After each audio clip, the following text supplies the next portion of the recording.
Hi everyone, it's great to be here.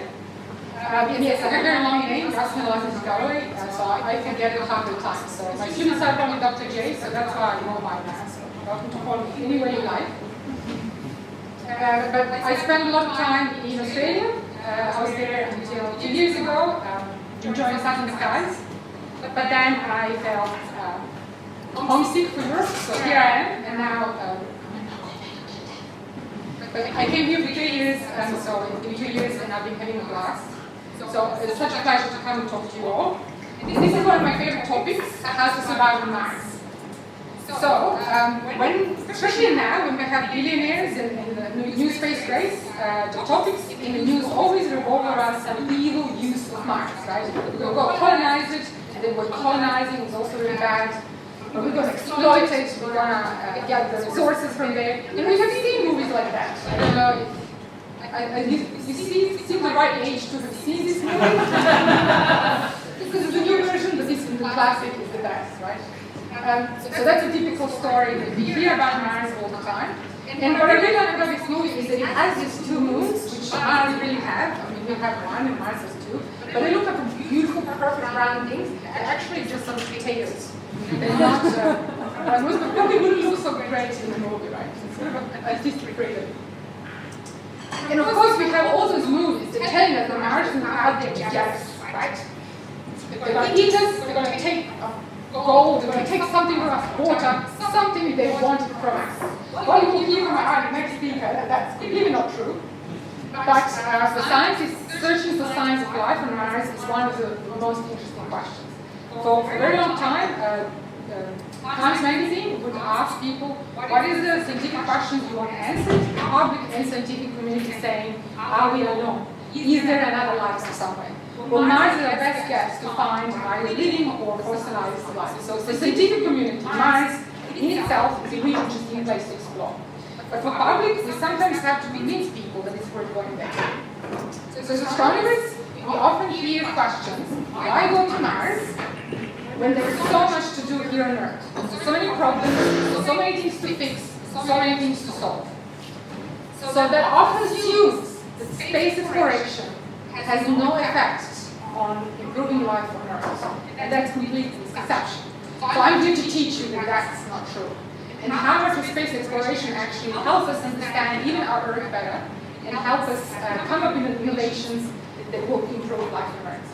And one of my favorites, to bring people into the journey, what I really like this picture is from Mars Reconnaissance Orbiter, which is a satellite cycling around Mars, sending us images all the time. This is a picture of Earth and Moon. And we look so fragile there. And it's a constant reminder who we are as humans, that we are all together under a little rock, and that we should all play together nicely, right? We only have one Earth. You'll learn how high is the Mars. So a few years back, with my colleague, we're very inspired by NBV's The Martian. Of course, I'm assuming a lot of people have read it. It's a brilliant book. And it's one of the first books that became popular that shows science as it is. Not just some egos flying around and bossing people around, or egomaniacs that kill everybody, like in some sci-fi movies. But really about problem solving. Science is about problem solving. You have a problem, you have a method by which you're trying to solve it. So we're really inspired by that attitude, and in Australia especially, and around the world as well, we have students being interested in science less and less. And that's because the way we teach science. We teach it very boring, facts, numbers, exams, right and wrong.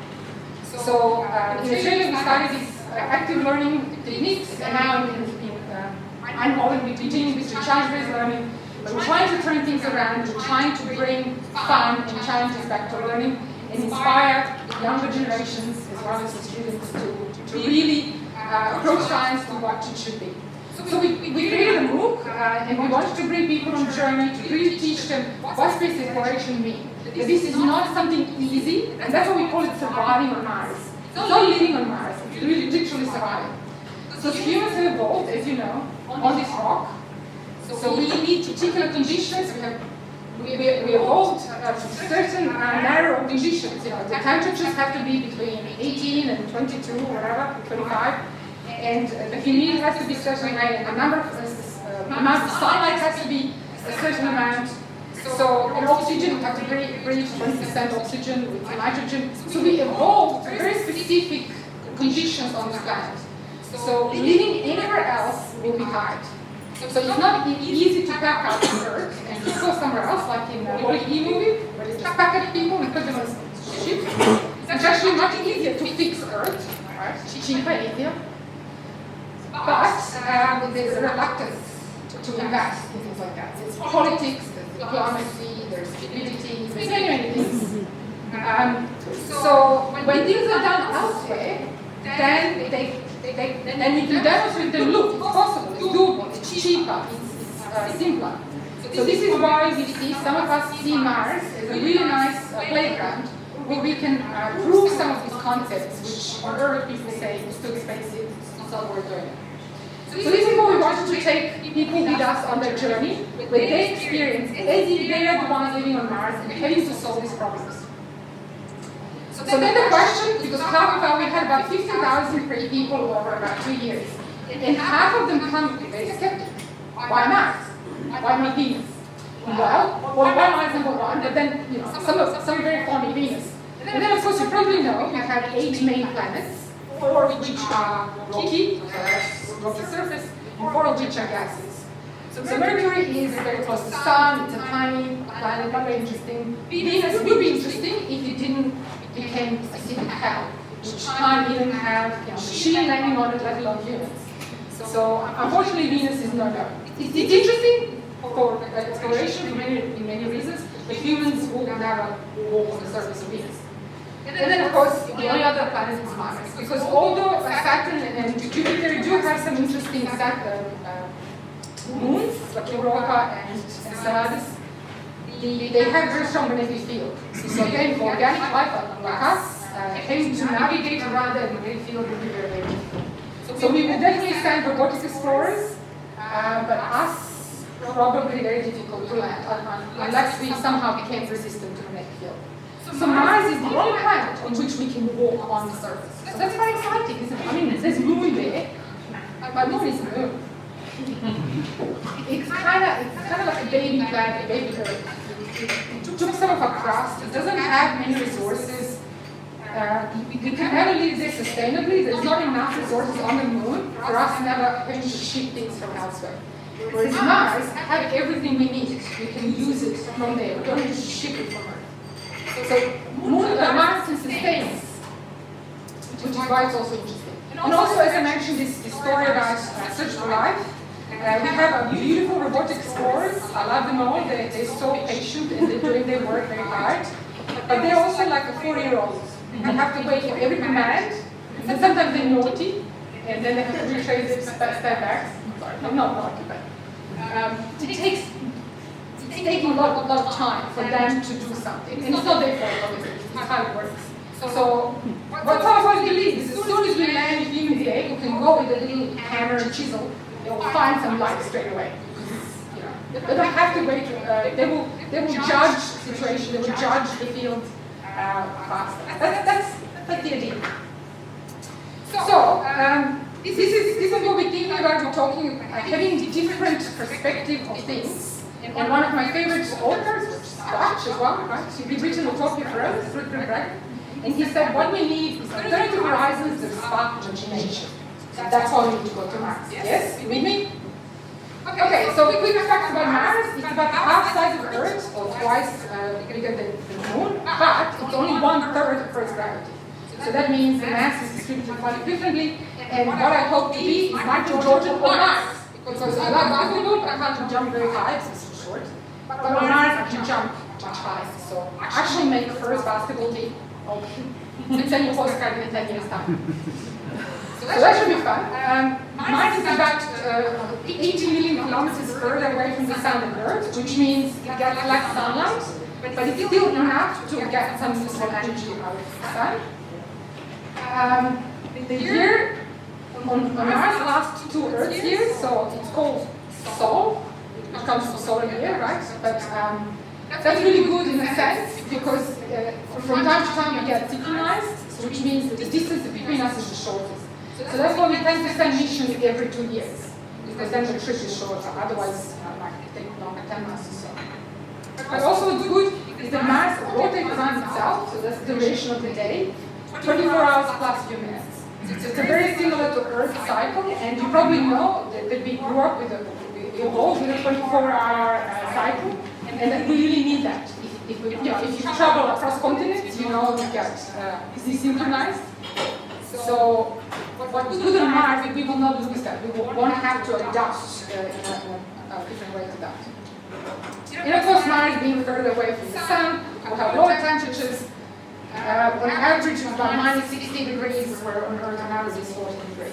So Mars is cold, but not unbearably cold. And in summer, you can get above 30 degrees in the equator, so you can have some tropical summer thing. Okay, then the atmosphere. This is what we really want.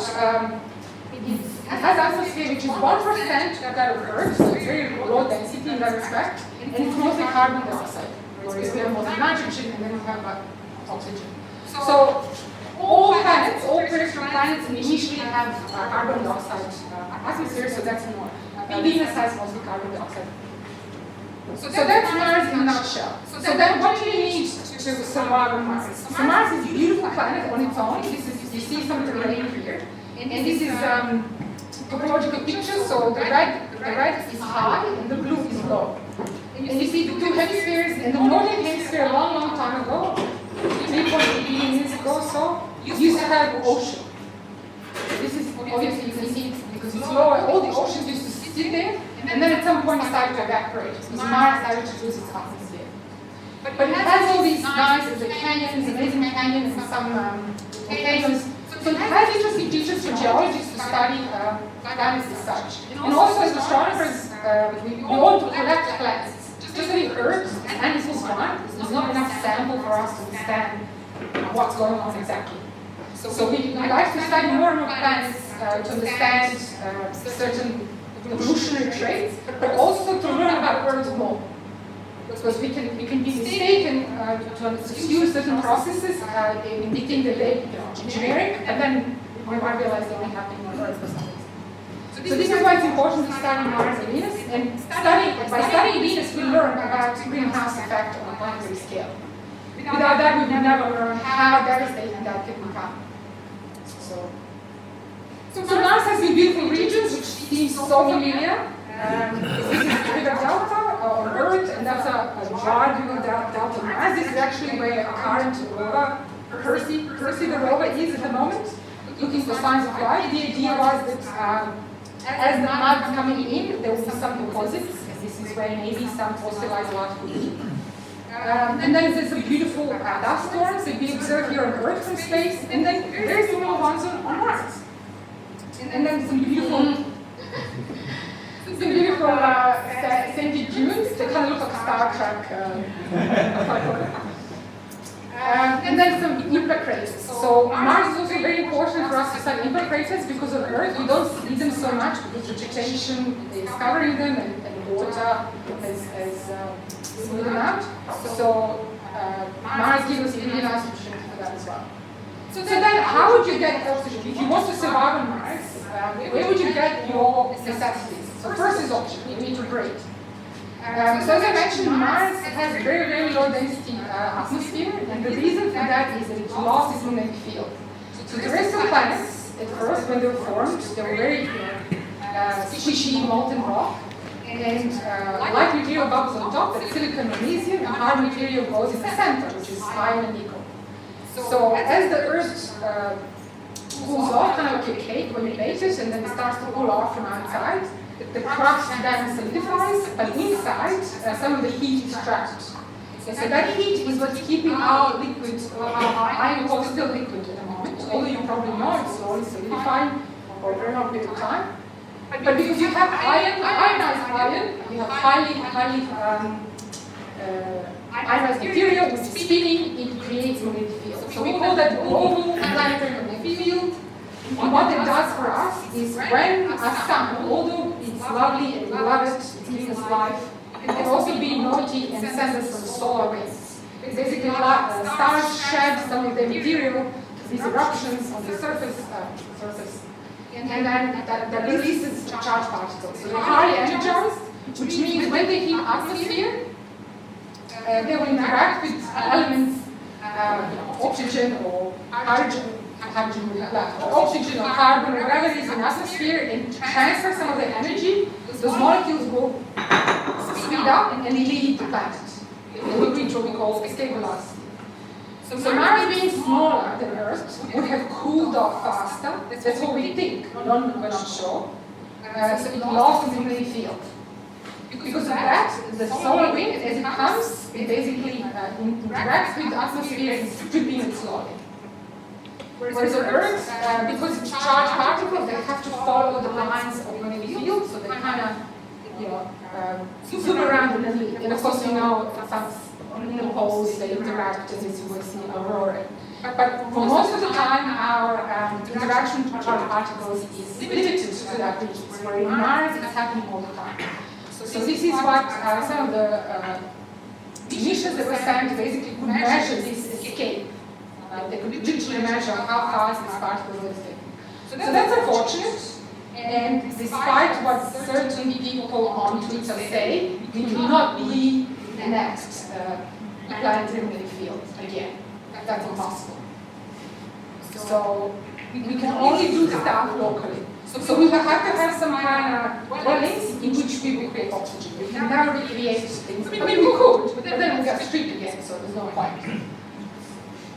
And if you watch the movie Core, which I love it, it's very cheesy, and geologists hate it, because people go and restart Earth when we feel that's impossible. But you know, it's a nice movie. Okay, so how do they then make oxygen? So, I don't know if you know, but on Earth, oxygen, we became oxygen-rich atmosphere because of life. So initially, it was carbon dioxide. We have this, as I said, molten rock. A lot of gases trapped inside, eventually outgassed, and this is where oxygen, this is where atmosphere is taken. And they're mostly CO2. But then, over billions of years, in ancient life, ate carbon dioxide and burned out oxygen. So oxygen was a byproduct of metabolism, and then about 600 million years ago, more complex organisms came on stage. And then there was already oxygen-rich environment, so then all the complex organisms, including us, bring oxygen. But some of these initial bacteria, the ancient bacteria is still around, and you might be drinking some of them in smoothie. Spirulina, it's part of the silent bacteria. Maybe we'll talk more about this, but yes, you are drinking ancient life forms to be grateful. Every time you have a shot, thank you for giving us oxygen. So how do we make something like that? Well, there's an oxygen machine that's right now on Percy the rover. It was created at MIT, but it's basically using fuel cells and stripping CO2 and creating oxygen. So it's all nice, technology is fine. As I mentioned, the rovers are basically testing a lot of technology on small scale so that we can understand, we can replicate in bigger scale. So this is all fine, but it's hugely energy demanding. So we can create this. There is a resource, there is CO2 that you can use as a resource, but then you have to think of where energy comes from. So then the next thing is we need water.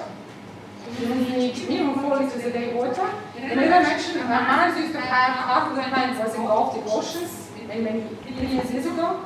So now it all went because as the atmosphere was being stripped, you probably know that as the pressure drops, the water can boil at a lower temperature, right? So when you go to Mount Everest, you don't need to boil water to 100 degrees, right? You boil it at 60. I don't know if you know that. If you ever go to Everest, you know you have to spend so much gas in heating water. So eventually some water evaporated, some water receded because it became colder and colder. So we still have some of that water on the surface. So on the poles of Saturn and Northern Pole, we have polar caps. They're mostly water ice. There's also dry ice, which is carbon dioxide, right? In some of the rocks, we can see, and this picture is a little bit strange because it's white, gray instead of red, but this was enhanced to show that there's a frozen water ice on the side of the rock. This is kind of, you're looking this down, so this is enhanced. Otherwise, it would be just shades of red because even water ice has like a dirty dust on top. So there's a lot of water there, and of course this is also some dunes very close to the northern pole, and in winter there will be from air, there's still sun, water, and oxygen in air. It will frost will form into dunes in winter. So there are these sources of water that we can extract, so that's okay. But again, just remember there's also possibly hidden lakes underneath. So you have to drill through all these rocks. So all that requires energy again. And then of course food, what will we eat? Well, what we have on the surface of Mars we call regoliths, which geologists call blankets, rocky blankets. And we call it regolith rather than soil, because soil has particular meaning for scientists, and that means you have organic matter. So when you pick up dirt on Earth, it will have some oxygen, it will have some water, and it will have some organic matter. On all the other planets, as far as we know, that doesn't exist, so we call it regolith. And regolith on Mars is not too bad, but it has too many minerals, too much salt. And plants don't like too much salty soil. And also some of those salts are toxic. So they're not toxic for plants, but they're toxic for us. So we don't know if plants absorb them, we put them pass them on to us. So the future is hydroponics. And for many years, good agriculturists were saying hydroponics are future of Earth as well. But the traditional people say no, we like low dirt. We like to waste water by putting a lot of water on plants. With hydroponics, it's all circular. So this is how the life will look on Earth, on Mars, and on the International Space Station. They already growing some lettuce. Because our psychologists have found that if us humans don't have something crunchy and green, we go berserk. So they first started lettuce, and then apples and other things will come along, right? But we can't have chicken or cow on Mars, at least not in the beginning, hopefully not. So we need a source of protein. For that, we have cricket flour. Woohoo! It's really we can buy already. The supermarkets make cookies with cricket flour. Obviously, they have to be grown for human consumption. Because in Australia, we tend to have frogs and lizards and cats. They're kind of like cats and dogs over there. And we have to feed them like crickets. Those crickets are kind of great ham. So humans, you have to have great crickets to great wine, right? So we are more fragile creatures than frogs and lizards. So we need to really carefully grow crickets. But they're really lovely things. You can have a bucket of them sitting in the kitchen and chirping heavily. And then what you need is just fry them and serve them as salad and rice. They love them. My children pride themselves on eating them, but really they always just ate them dipped in chocolate. That was some experiment somewhere. So yes, they can say that, but I'm not sure they'll be brave enough to eat crickets without chocolate.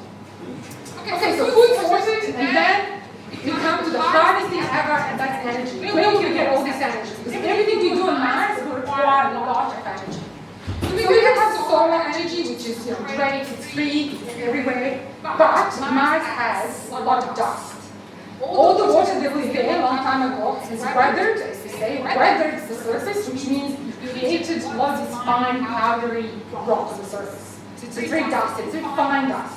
So although there's not much air, and there's some winds there, not very strong, but because dust is so fine, it goes everywhere. This is an opportunity, dusted, and then 3 months later, undusted, but the same phenomenon. Probably, dust devil, which is these little tornadoes, came, put a lot of dust on it, and then next time it came without dust and cleaned it off. But poor opportunity had not survived the biggest storms. So every 10 years or so, Mars has giant global dust storms that engulf the planet. And you see here how in a matter of hours the sun is bright, and then all of a sudden we don't see the sun at all. So opportunity was left, because opportunity was powered only by solar panels. It was engulfed for too long, 2 months or something, and could not be started. So they lost opportunity to this dust storm. And opportunity was meant, I don't know, it was March 2014, it was meant to last only 90 days, and lasted much more than that. So thank you, opportunity, done your job. We'll come and find you when we're nice. So, what else we have? So the current 2 rovers that are roaming around Mars, Curiosity and Percy, they have what we call RTGs, radio isotope thermoelectric generators. What do you make? For the things that says, we're going to put a naturally radioactive material, which slowly decays, it's unstable, like plutonium. It decays slowly, and then as it decays into a more stable element, it releases energy. So those sources are, decayed, and this is sort of an example of some of that. But they make 4 times more energy than the solar panels. But they're hard to make, and we can't power the whole city on that. We can power maybe a 4 astronaut team, but not much more than that. So the only next thing that we need to really live comfortably on Mars and on Earth as well is nuclear fusion. So you're probably familiar with nuclear fission, which is the type of nuclear powers we have at the moment. And this is again when we have radioactive elements that we bombard to make them more, decay them more. And that's what we call dirty nuclear energy, because you are left with a byproduct which is radioactive. So the problem is how to store it, not to leak it, and so on. There's many issues around that. But both nuclear fusion and fission do not produce CO2. So they see it as clean energy to some extent. But as I said, the problem with the current fission energy is that it does create this problematic byproduct. On the contrary, nuclear fusion, which is the power of the sun, is when you combine elements to create new elements. They don't produce any bad byproduct. Here is just one example. You have some kind of hydrogen isotopes, you combine it into creating helium. And we need more helium. We almost run out of all the helium on Earth. Helium is really useful for medical purposes. And balloons. So we get energy and you can fill helium balloons with children. Isn't that lovely? And nuclear fusion is very difficult. So my original field of research is supernova gravity, it's exploding stars. And they're the ones, and all the stars are making this nuclear fusion in the cores. So we know the process. The problem on Earth is that we can't contain, you have to have a huge amount of energy to fuse these atoms, and then to contain them for a long period of time.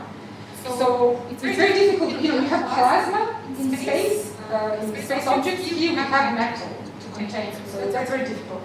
So this research has been existing for 40, 50 years, and what problem is that you spend more energy inputting than energy coming out.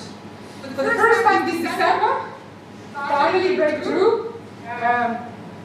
The scientists in America put 2 megajoules of energy and got 3 megajoules out. Just enough to blow a kettle. So we're making a progress. Okay, I'm joking, but people are a little skeptical how fast is this coming. So some of us hope it will come very soon. Some skeptics say, another 40 years. But hopefully not. Any progress is good progress. Okay, so if you don't want to survive and you just want to go on a holiday, I'm going to tempt you with blue sunsets. Or if you have red sunsets, boring. Go and watch blue sunset.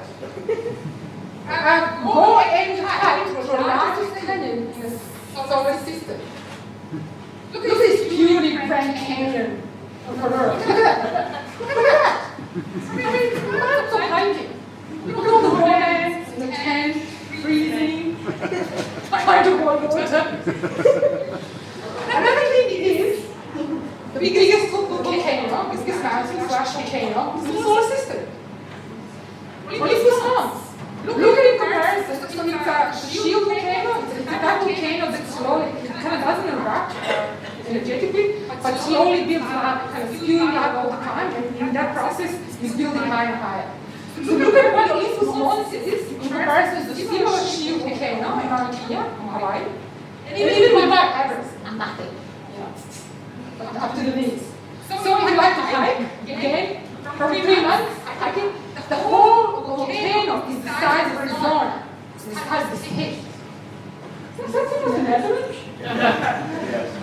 Yes. It's about twice the size. Yes, it took my husband 11 days to cycle, the long Netherlands. It took him 11 days. I bet it's going to take him a month to cycle that. So yes, can you see historical sites? Or can you teach students on Mars? It's an excursion of their lifetime. So this is where our all participants concluded that they all come skeptical, but then they realize that the challenges that you will have to solve on Mars, because your life will be depending on, will teach you to be much more awesome, and then Martians will be teaching humans back on Earth how to live sustainably and well. In a book, we go a lot into ethics and how we build societies and how we play without the rule book. But that's a talk for another time. So if you want to find out more, my book is came out, and one of you will read it in the quiz today. But if you have any questions, please get in touch. Thank you very much.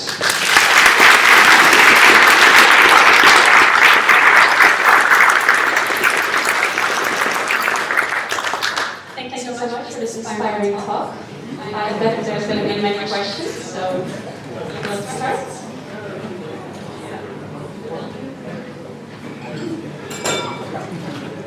Then I will start with a question. What do you think our main challenge is going to be if we go to Mars? At the moment, we don't have rockets to take us to Mars. When we stopped rocket building in 1979, all the talent and all the experience has gone away. So we are working on that. So that's at the moment the biggest challenge. Almost all of these things can be solved, almost. But at the end of the day, it is a challenge. And people don't want to see astronauts hurt, so but they would like to see it. But you know, we have this Formula 1 race, and it's crazy. You just go there, you just run around the circle for fun. And it's noisy, and it's CO2 bad, and but then when they get hurt, no, everybody, okay, down to this sport. But you know, nobody wants to accept the challenge of astronauts are not stupid. You know, they know the risk. But this is our biggest challenge at the moment. So some missions to the moon will help, but yes, it's another kind of like nuclear fusion. It's another whole game to get to Mars. And if you had a guess when we had boots on the ground on Mars, what year would it be? 4 years ago, I used to say 2024. Now I say 2030. It has to be 2030 because I'm planning to retire early and then form the first basketball team on Mars. Thank you. More questions? Okay, here. If there are uranium ore available, so if nuclear fusion doesn't work out, if we want to use fission, can we actually mine the ore for that on Mars? So we don't have, we haven't discovered it, we haven't mined yet, but what we found is there is some rock of some kind that can be used for fusion, but I forgot what rock exactly. So there could be something, but radium and stuff like that, we don't know. That we will never, well, at first, we won't be able to drill that far.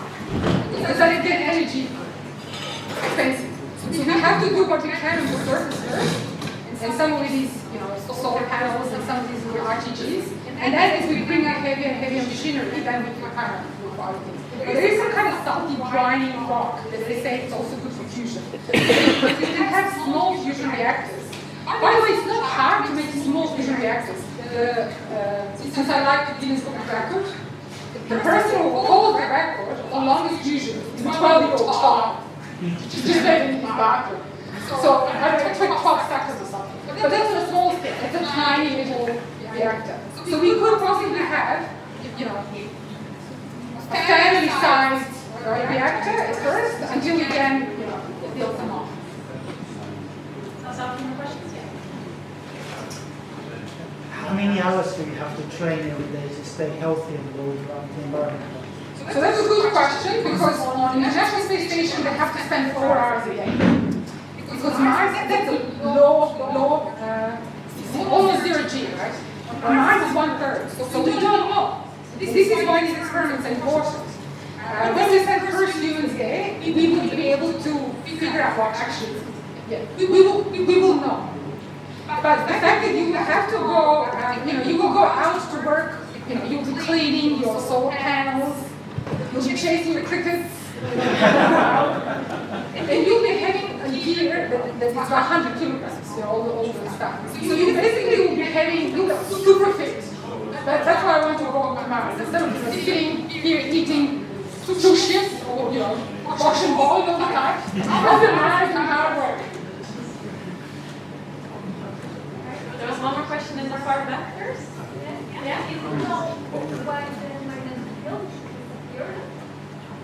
Why did the magnetic field disappear? So the theory is because Mars was a smaller planet, the core cooled up because the planets start to cool off from the surface, right? You're touching cold, you're touching space, so the surface cools first, and then the inner layers, and then finally the core. That's the theory, but we don't know. So inside Leiden, they was just lost a month ago or so.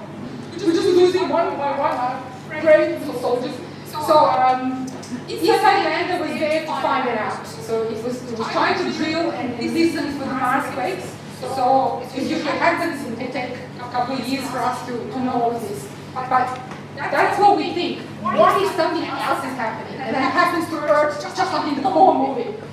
So this is why we always say, for astronomers, we don't take Earth for granted. We don't take Earth as a dead rock you can just sit and do whatever you want. We really want to understand. And to really understand it, we have to communicate with other things and see processes in a similar way. You don't have the protected atmosphere and the magnetic field. How strong are the radiation levels from solar wind and from cosmic rays and so on? So if you spend 4 hours a day on the surface of Mars, you'll be fine. Longer than that, it might be dangerous. Obviously, the habitat that we build will have to be protective of radiation, so using ice is actually excellent because ice stops. You can use regularly, but then you need 30 centimeters thick. But if you use ice, it only needs to be 10. But ice is very difficult to manipulate, so the best would be just to live in lava caves. There's a lot of lava caves on Mars where the dry volcanoes are, and they probably hide in some way in there some little frozen lake. So that would be the best. So it's kind of weird that we're going to be high-tech people going and then living like the United States. But that would be the most logical thing to do. But we also have, so Curiosity was the first rover that measured constantly the radiation. So I think the recommendation is up to 4 days you can be outside. And of course, when it's a giant solar flare, you will have to go in. Same like the astronauts have to go in the ship and part. So there's, you see that coming and then you just have to run for your life. Okay, one more question here. Last question. Yeah, this might be a more philosophical question, but how do you justify changing an entire planet or biosphere for the need of humans? I'm not changing that, that's the thing. That's what the technocrats want. That's what they're talking about. They want to restart the global magnetic field, which is number one impossible. I don't want to change Mars. I want Mars to be Mars. I don't want to go to Mars and feel like I'm in Hawaii. I want Mars to be Mars. I want to be untouched. That's why I want to live in lava caves. But what I want is just to have a habitat in which we are self-contained, right? So this is what we say that living on Mars will lead to sustainable life. It's going to be the proof, the definite proof. Because on Earth, we never had that. There's always been cheating. When everybody tried some fully sustainable life, there's always been cheating. Oh, we really needed to run for chips, so I went and bought some chips to eat. So you can have purely isolate yourself and prove that you can sustainably live. But on Mars you will, because there won't be choice. But I don't want to change the planet. I don't want to change Moon, I don't want to change Mars. I want to leave them as they are, without, I want to recycle everything. I want to, not leave any imprint there, but I want to enjoy it for what it is. I want to go hiking on Olympus Mars. There was one final question in the back, and I'm sorry that we have to. I'll give you afterwards here, so we can Yes. In what? It's more of a explanation to your question. In the very beginning of the PowerPoint, you showed that Mars was water, but the sea was primarily on the northern hemisphere. Is there a reason why it's primarily on the northern? Well, you saw from the topology that was the shallow, right? So if you have atmosphere that's cooling down and falling, the water can actually settle in the lower ground. So because the northern hemisphere is shallower and the southern hemisphere has more terrains, more mountains and things, naturally just settle. I mean, obviously the rivers running to everywhere. So the rivers, the water across the whole continent, but the ocean itself was settled there. And all the planets are shaped by a lot of impacts. I mean, there's initial kind of information, and then we have this period of heavy bombardment where planets are kind of formed, but they're also squishy and hot. And there's still a lot of debris. So that debris bombards the planet, right? And that will shape some of that surface. So it just happened for Mars to be like that.